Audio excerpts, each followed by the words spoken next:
অনেক সময় আমাদের এরকম কিছু ডাটা সেট দেওয়া থাকে যেখানে আমাদের প্রত্যেকটা সেলে আলাদা করে করে ইউনিট লিখতে হয়, যেগুলো আসলে বিরক্তিকর। যেমন আমরা দেখতে পাচ্ছি এই ডাটা সেটটাতে এই যে আমাদের রাইস হচ্ছে আমি পাশে লিখে রেখেছিলাম 10 কেজি।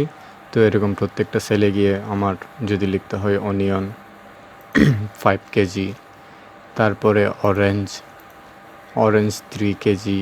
তো আমি এখান থেকে যদি কপি করে বসাই, আমি প্রত্যেকটা সেলে কষ্ট করে লিখলাম ইউনিটটা, অর্থাৎ কেজিটা আমি প্রত্যেকটা সেলে কষ্ট করে লিখলাম, কিন্তু সাম করার সময় দেখা গেল আমি যখন সাম করলাম ইকুয়াল টু সাম ফাংশনটা আমি লিখি সাম ব্র্যাকেট ক্লোজড, কিন্তু দেখা যাচ্ছে আমার এখানে 0 শো করছে, অর্থাৎ আমার এখানে টোটালটা দেখাচ্ছে না।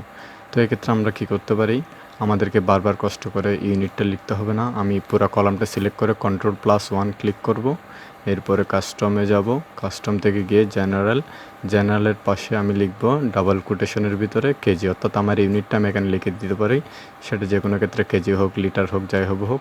এখন আমি যদি সেলে এসে লিখি রাইস 10, এরপর এন্টার দিলে আমার পাশে কেজিটা অর্থাৎ ইউনিটটা চলে আসছে। প্রত্যেকের ক্ষেত্রে আমি শুধু নাম্বারটা লিখতেছি, পাশে ইউনিটটা আমার চলে আসতেছে। তো এখন যদি আমি সাম করতে যাই, পুরো আমি সিলেক্ট করে সাম ইকুয়াল টু সিলেক্ট করে এন্টার দিলে দেখা যাচ্ছে আমার টোটালটা শো করছে।